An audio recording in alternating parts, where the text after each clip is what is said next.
So what's up YouTube? Recently Apple, ticker symbol AAPL, announced their Q3 earnings report and how they're going to do a 4-for-1 stock split. Since then the stock has rallied around 16%, currently trading at a price of $445 and a market cap of $1.9 trillion. So in today's video we're going to be talking about whether or not Apple is still a buy. So what does Apple actually do, or how do they make the revenue? So Apple offers both products and services. Their products are very well known between the iPhone, the Mac, the iPad. They also offer wearables and accessories like the Apple Watch and AirPods. And Apple services are purchases from the App Store and subscription-based services like Apple Music and Apple TV. It also includes Apple Care, Apple Card, and Apple Arcade. Now that we know how Apple makes their money or what they sell, we're going to be talking about the revenue and earnings and how exactly it breaks down, and also which parts of Apple's business are growing and what isn't growing. So in 2017, Apple's revenue was $229 billion while their earnings were $48 billion. Now how exactly did this break down? So around 60% of Apple's revenue came from iPhone sales, which was $140 billion. Another 10% of Apple's revenue came from Mac sales, which was $25 billion. 8% of the revenue came from iPad sales, which was around $19 billion. Another 5% of the revenue came from sales of wearables and accessories, which included AirPods, Apple Watch, etc., and this was around $13 billion. The rest of Apple's revenue came from services, which was 15% of Apple's revenue in 2017, and this was around $33 billion. So Apple's revenue in 2019 was $260 billion. This is a $31 billion increase since 2017, and the earnings in 2019 was $55 billion, and this was a $7 billion increase from 2017. So let's break down Apple's revenue in 2019. So the revenue Apple got from their iPhone sales was pretty stable, as it was $142 billion, which is a $3 billion increase from 2017, and it accounted for around 55% of Apple's revenue. So Mac sales were stable at $26 billion, and it accounted for around 8% of Apple's revenue.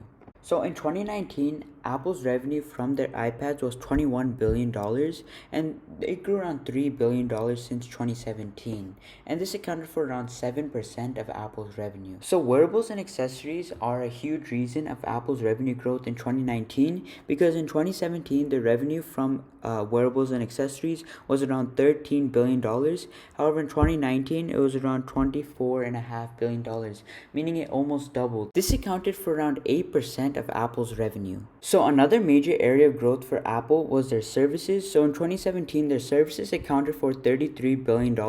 However, in 2019 their services accounted for $50 billion, and this made up around 19% of Apple's revenue. So Apple is still a growing company. Most tech companies nowadays are growing at double digits rates in terms of revenue, but they're not growing their earnings as much. But Apple is able to do both, as their quarterly revenue growth year over year is 10%, and their quarterly earnings growth is 12%. So even though they're not growing as fast as these other tech companies, they're still growing at a really good rate. So now let's talk about another aspect of their financials, which is their balance sheet. So I'm not going to be going too in depth into Apple's balance sheet, but I will be talking about the basic points. So Apple has total assets of $330 billion, but one really good thing about this is they have around $100 billion in cash, which they can deploy to acquire other companies, which I will be talking about a little later. Now, they also have $240 billion in liabilities, but most of it is just long-term debt, which they have a lot of time to pay off. That means they have $90 billion in shareholders' equity, and this is just basically total assets minus total liabilities. So if you take shareholders' equity and divide it by the number of shares that are on the market, you get book value per share. And the reason why this is important is because book value per share will tell you the amount of money you'll get in case the company wants to liquidate everything. So currently Apple's book value per share is around $17, but in the past Apple has always hovered around $20. So if you take the share price and divide it by the book value per share, you get a price to book ratio. So doing this with Apple stock right now, you get a price to book ratio of around 27. However, if you did this either in 2018 or early 2020, the price to book ratio ranged from 6 to 18. So using this one metric, we can say Apple is overvalued. However, we're not just going to be using this one metric, because To find an undervalued stock, they say the price to book value has to be less than 1. However, for all tech stocks nowadays, it's a lot more than 1, and some companies don't even have anything, and that's because tech stocks are growing at a really fast rate. And Apple may not be growing as fast as the other tech companies, but it is still a growing company, and so it's considered a growth dividend stock. Another metric we can use to find out whether Apple stock is a buy or not is PE ratio. So PE ratio is basically the price of a share divided by earnings per share. So Apple's PE ratio right now is around 34. However, this is a bit high for the company as the average P/E ratio for Apple throughout the years is 17. So like I said before, in 2017, the revenue for Apple was $229 billion and the earnings was around $48 billion. During this time, the market cap for Apple was around $1 trillion and it was trading at a PE ratio of 17. However, in 2019, the revenue was $260 billion and the earnings was $55 billion. This was an increase in revenue in $31 billion and an increase in earnings in $7 billion. However, the market cap of this company right now is around $2 trillion, meaning the $7 billion in extra earnings added $1 trillion to this company. Apple wasn't always trading at these levels and it actually started rallying as of recent, but up until March, the stock was trading around $200 to $300, giving it a market cap of $1 to $1.5 trillion. We all know that in March, the stock market dipped around 20 to 30+%, and Apple was a stock that dipped 25+%. However, again, the stock market started rallying, including Apple, because of news surrounding stimulus deal and a coronavirus vaccine. The rally has basically continued from March till now with a few dips, and that basically doubled Apple's stock price from $222 to around $447.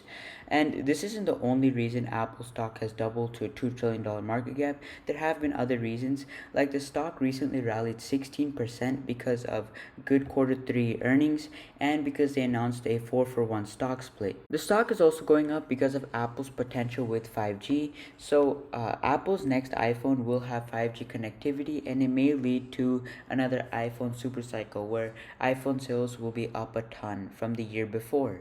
Apple is also rumored to be releasing a Apple Car in 2023 or even higher, and they have $100 billion in cash which they can deploy, and they could acquire smaller businesses which could lead to even more growth. Apple stock also pays a dividend of 0.72% and it has a payout ratio of 26%. So this has attracted a lot of dividend growth investors as the stock pays a dividend but only 26% of its profits, so the rest of the money can be used for future growth. Now let's actually talk about Apple's recent earnings report and the 4-for-1 stock split. Apple reported their Q3 earnings report and it was the highest the company has ever recorded, and it's up 11% year over year. They also recorded double-digit growth in its products and services segment. Apple also blew out analyst expectations as analysts expected earnings per share of $2.04, but Apple reported $2.58. In terms of revenue, analysts expected $52.25 billion, however they reported $56.69 billion. And the gross margin was 38%, but that was estimated. So now let's actually talk about the 4-for-1 stock split Apple announced. So this will make one share of Apple into 4, but that doesn't mean the market cap of Apple will increase. It will stay the same, but merely Apple's stock price will divide by 4. So there will be 4 times as many shares as there are now, but the price will be divided by 4. So let's just say the split happens today. Apple stock is currently trading at $440, but after the split, the stock will be trading at $110. And if you own one share of Apple stock right now, it will become 4.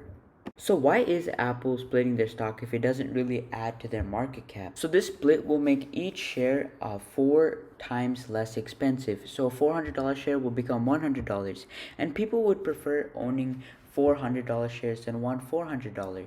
And also some people they won't have money to actually buy one share of Apple at $400, but they may have enough to buy one share at $100. So basically this is for people to feel better about buying more shares, and also it's to allow people with less money to invest to buy into Apple stock. However, this will make a huge difference right now. If this split happened a couple years ago, it would have made a huge difference. If the Apple share went from 400 to 100, more people can actually buy it. But now that there's fractional investing, people don't need money to buy one whole share. They could buy $5 of Apple or Amazon. The only thing is, not too many people, not everyone who invests knows about fractional share investing. So in the short term, Apple, the stock split may seem really smart, but it won't make a huge difference in the long term. So like we saw, once the stock split was announced, Apple stock rallied around 16%, but once the split actually happens, we may see it start to decline. And the split is expected to happen near the end of August. So this isn't actually the first time Apple split their stock. They did it 4 times before, and the reason they like doing this is because they like to keep the share price around $100. And the last time it happened was 2014, where it was a 7-for-1 stock split, and the stock was trading around $700, and then it became near $100 stock. So now let's talk about whether the stock is a buy, hold, or sell. So Apple is my largest holding, and it makes about 1/4 of my account. And I've been buying this stock since April of 2018, and my cost basis is around $225. So I'm going to be slowly adding to my position. I won't just be buying heavy because of the stock split that was announced, because we don't know if the stock will continue to go up or will go down, especially with these uncertain economic conditions. So predicting the short term is very hard. However, this is a great long-term hold, and I will continue to be buying on dips. This has lots of potential in the future with 5G, and if they can enter new industries, and also even if they don't, they could continue raising their dividend because their payout ratio is only 26%. So even though Apple stock looks a little overvalued right now, I'll be continuing to buy and hold this stock because I think it has a lot of potential in the long term, and this is a stock you guys should definitely add to your watch list. Again, I am not a financial advisor, and you guys should always be doing your own research. So if you guys enjoyed this video or found any value in it, consider leaving a like and subscribing. Also comment down below what videos you would like to see, and thank you.